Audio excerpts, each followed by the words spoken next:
Hello दोस्तों, मैं हूं प्रांजल। सभी का स्वागत करता हूं क्रिप्टो वेल के बिल्कुल फ्रेश वीडियो के अंदर। डाओ एक ऐसी ऑर्गेनाइजेशन जो कि डिसेंट्रलाइज होती है, लेकिन आज के तौर पे अगर बात करें तो इसके ऊपर भी लाखों सवाल उठना यहाँ पे स्टार्ट हो गए। आज कुछ ही ऐसा केस हुआ जिसके बारे में हम डेफिनेटली डिस्कस करेंगे। एंड अमेरिका की तरफ से यार इतनी सारी न्यूज़ेस लाइनअप में लगी हुई हैं कि समझ नहीं आ रहा है कि अमेरिका की इकोनॉमी डूब रही है या फिर ये क्रिप्टो को भी डुबाने के साथ में साजिश कर रहे हैं। एंड बहुत सारी चीज़ें जो कि आज की इस वीडियो में हम डिस्कस यहाँ पे करने वाले हैं। तो स्पेशली ये वीडियो होने वाला है डाओ के ऊपर कि कैसे एक डाओ के ऊपर भी चीज़ें चल सकती है, और आप और हम अगर एक डाओ का हिस्सा हैं तो माइट भी शायद हम भी किसी ना किसी चीज़ के लाइबल यहाँ पे होने वाले हैं। तो चलिए फटाफट से वीडियो को लाइक कर दीजिए, चैनल को सब्सक्राइब कर लीजिए, वीडियो को शेयर कर दीजिए ताकि इसी तरीके की इंपॉर्टेंट अपडेट आप यहाँ पे पा सके। और अगर आप टेक्निकल एनालिसिस को इन डेप्थ डिटेल में सीखना चाहते हैं तो आप ज्वाइन कर सकते हैं मेरे इस टेक्निकल एनालिसिस कोर्स के अंदर, जिसके अंदर आपको बाकी सारी डिटेल्स देखने को मिल जाती हैं। आप अपने स्किल्स को बूस्टअप कर सकते हैं और क्रिप्टो मार्केट के साथ साथ फॉरेक्स, कमोडिटी, स्टॉक मार्केट में भी ट्रेडिंग आराम से यहाँ पे कर सकते हैं। इसकी अधिक जानकारी के लिए आप वीडियो के नीचे डिस्क्रिप्शन बॉक्स में जो लिंक दी गई है वहां जाकर आप चीज़ों को चेकआउट भी कर सकते हैं। सबसे पहले अगर यहाँ पे बात करें कि क्या चीज़ें चल रही हैं, तो बेसिकली जो एक डाओ है BZX प्रोटोकॉल का, अगर हम लोग बात करें, अगर आप लोगों के पास पता होगा कि ये प्रोजेक्ट है, तो ये प्रोजेक्ट बेसिकली पिछले साल अगर हम लोग बात करें 2021 पिछले साल में, तो लगभग $55 मिलियन का हैक इसके अंदर यहाँ पे हुआ था। लेकिन अब इस हैक की जो सुनवाई है वो बेसिकली कोर्ट के अंदर हो रही है, क्योंकि जो क्रिप्टो कंपनीज हैं जब वो बचना चाहती है रेगुलेशन से तो वो क्या करती हैं, मेजोरिटी डाओ के अंदर चली जाती हैं, अपने डाओ बना लेते हो, बोलते हैं कि हम तो डिसेंट्रलाइज है, जिससे कि आपके कोई भी चीज़ें हम पे ना लग पाए। लेकिन ये एक बहुत ज़्यादा शॉकिंग चीज़ है कि आखिरी में जो एक आखिरी रास्ता जो क्या बचता है, अगर किसी कंपनी को जाना है या कुछ भी करना है, तो क्योंकि अब ये डाओ भी एक तरीके से कंपनी के अंडर ही आने लग गए हैं, तो इनका जो केस है वो बेसिकली कैलिफोर्निया के US कोर्ट के अंदर यहाँ पे चल रहा था। और इसके अंदर ये एक नतीजा निकल के आया है, मतलब फाइनल डिसीजन तो नहीं है लेकिन ऑन द गो डिसीजन है, और वो ये है कि जो डाओ होता है, यानी कि जो डिसेंट्रलाइज एनोनिमस ऑर्गेनाइजेशन आपकी बनती है,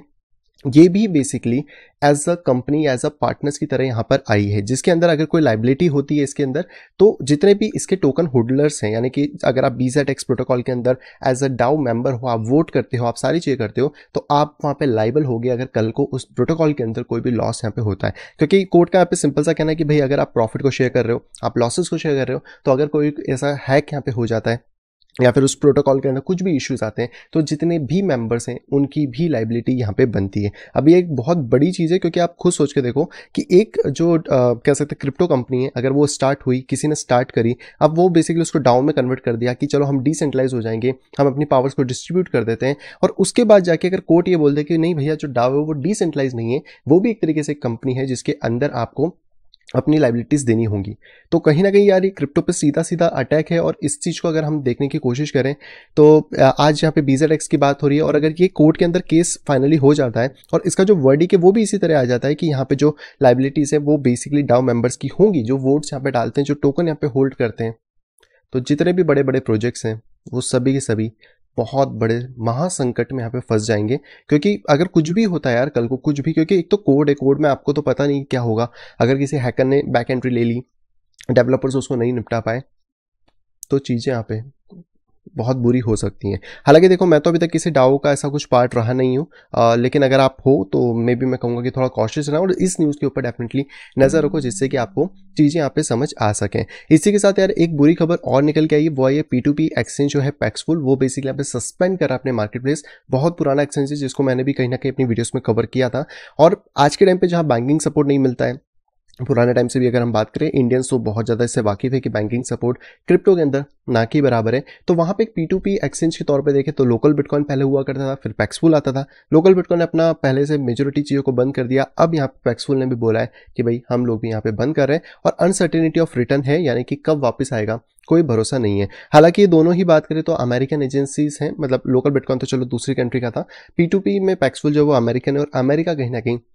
क्रिप्टो को स्क्वीज करने की कोशिश कर रहा है। कितनी सारी चीज़ें हुई, बैंक्स बंद करवा दिए, अभी बहुत सारी चीज़ें हो रही है, और कहीं ना कहीं अब जो रेगुलेशन ये लोग ला रहे हैं ना, इस तरीके के ला रहे हैं कि जहाँ पे जो मेजर थिंग्स है वो भी बंद हो रही हैं। अब इसका एक ही सॉल्यूशन है, और वो सॉल्यूशन सिर्फ इतना है कि हम लोगों को डिसेंट्रलाइज वे के अंदर सारी चीज़ों में जाना होगा, जैसे बिटकॉइन डिसेंट्रलाइज है, इथेरियम डिसेंट्रलाइज है। इसके ऊपर अगर कोई प्रोडक्ट बनता है जो कि स्मार्ट कॉन्ट्रैक्ट की हेल्प से बनेगा, वही इन फ्यूचर यहाँ पे चल पाएगा। या फिर कोई ऐसा प्रोजेक्ट आता है जो फुल्ली तरीके से डिसेंट्रलाइज हो, जिसका कोई ओनर ना हो, जिस पे आपको पता नहीं हो कैसे, लेकिन हाँ उसको पूरी कम्युनिटी मिलकर चला रही हो, कि डाउ ना हो, क्योंकि डाउ के ऊपर भी अभी क्लियरिटी नहीं है। तो अगर डाउ उसमें बन गया तो वो एक कंपनी की तरह या एक सिक्योरिटी की तरह यहाँ पे फिर फॉर्म यहाँ पे हो सकता है। इसके अलावा अभी अमेरिका तो यहाँ पे कोशिश कर ही रहा है कि चलो क्रिप्टो को जैसे तैसे तोड़ मरोड़ के यहाँ पे सुधार के अपने अंडर में लाया जाए, लेकिन अमेरिका की खुद की हालत भी बहुत खराब है। जैसे मैंने आपको पहले भी न्यूज़ बताई थी कि ब्रिक्स जो है, इंडिया जो है वो यूएस के डॉलर को अब सेटलमेंट नहीं करेगा, इंटरनेशनल में अपने करेगा। उसी तरह यूएस के सऊदी ने अभी एक और टेंशन दे दिया, तो जो क्राउन प्रिंस उन्होंने कह दिया कि हम लोग भैया यूएसए को प्लीज नहीं करने वाले, हम जो तेल की सप्लाई थी उसको कम कर रहे हैं। और इसी चीज के ऊपर जो यूएसए था उन्होंने बोला कि भाई ये डिसीजन बिल्कुल भी सही नहीं है। तो व्हाइट हाउस से डिसीजन आया कि जो है एडवाइजेबल नहीं रहेगा, और ये कहीं ना कहीं टेंशन क्रिएट डेफिनेटली करेगा, क्योंकि आज की इकोनॉमी ऑयल पे बहुत ज़्यादा डिपेंडेंट है। आप और हम कहीं ना कहीं इलेक्ट्रिक व्हीकल्स के ऊपर या हाइड्रोजन व्हीकल्स के ऊपर अभी तक इतना शिफ्ट नहीं हुए जितना ये सारी चीज़ें हैं। और ये अगर ऐसा होता है तो अमेरिका सोच सकते हो सऊदी अरेबिया कितना ज़्यादा बड़ा आप कह सकते हैं कि जो प्रोड्यूसर है ऑयल का वो यहाँ पे प्रोड्यूस करता है। इसके अलावा एक और बड़े झटके की बात करें तो वो निकल के आ रहा है चाइना और मलेशिया के रिलेशनशिप से यहाँ पर, क्योंकि मलेशिया और चाइना ने यहाँ पर एक प्रपोजल रखा था, बेसिकली मलेशिया ने रखा था कि एशिया का बेसिकली मॉनेटरी फंड यहाँ पे बनाया जाएगा जो कि यूएस के ऊपर जो डिपेंडेंसी है उसको कहीं ना कहीं कम यहाँ पे करने वाला है। और इस प्रपोजल को आज नहीं, बेसिकली 1990s में ही अनवर जी ने यहाँ पे रिवील कर दिया था, और हम कह सकते हैं कि आज की डेट में कहीं ना कहीं चाइना अब इसको एक्सेप्ट कर रहा है। उस टाइम पे डेफिनेटली यूएस का जो डॉलर है उसकी डोमिनेंस बहुत ज़्यादा थी। आज के टाइम पे जब देश इससे अलग होना ही चाह रहे हैं तो यहाँ पे एक ऑप्शन है जहाँ पे कि ये सारी चीज़ें भी यहाँ पे हो सकती हैं। तो ये भी यूएसए के ऊपर एक बहुत बड़ा हमला। और इवन दैट अगर हम लोग बात करते हैं यूएस के अंदर ही, तो रॉन पॉल जो कि इनकी ही तरफ से अगर बात करें तो यूएस रिप्रेजेंटेटिव मेंबर ये रहे हैं जो कि लिबर्टन पार्टी के। तो कहीं ना कहीं उनका कहना है कि जो यूएस का जो डॉलर है वो डीथ्रोन होने वाला है एज अ रिजर्व करेंसी। हालांकि उनकी प्रेडिक्शन ये है कि इतना जल्दी नहीं होगा जितना माइट भी सब लोग सोच रहे हैं, लेकिन हाँ इन अ लॉन्ग रन ये चीज़ें डेफिनेटली हमें देखने को मिलने वाली है। तो कहीं ना कहीं अगर देखा जाए तो एक तरफ यूएसए क्रिप्टो के ऊपर अटैक कर रहा है, क्रिप्टो को बहुत ज़्यादा रेगुलेशंस और उनके अंदर लाने की कोशिश कर रहा है, और कहीं ना कहीं इसका असर ये भी है कि वो खुद की जो डॉलर की रिजर्व करेंसीज हैं उसको भी यहाँ पे लूज़ करता जा रहा है। और अगर इस तरीके की चीज़ें यहाँ पे कंटिन्यू चलती रहती हैं तो यूएसए अपनी डोमिनेंस तो लूज़ करेगा ही करेगा इन फ्यूचर, सारी चीज़ें यहाँ पर उसी तरीके से होंगी। लेकिन क्रिप्टो में अगर हम लोग स्पेशली बात करें और अगर ये डाउ वाली चीज़ कोर्ट के अंदर प्रूफ हो जाती है या फिर इसके ऊपर एक कोई भी एक्शन आ जाता है तो ये क्रिप्टो के लिए बिल्कुल भी अच्छी बात नहीं होगी। और क्रिप्टो में कहीं ना कहीं और ज़्यादा जो चीज़ें हैं मतलब यही बोल सकते हैं कि बिटकॉइन इथेरियम को छोड़ के फिर ऑलमोस्ट 90% से भी ज़्यादा जो टोकन्स हैं वो सब सिक्योरिटी के अंदर फॉल यहाँ पे कर जाएंगे, और डाउ बनाना या फिर इस तरीके के कुछ भी एक्शंस को लेना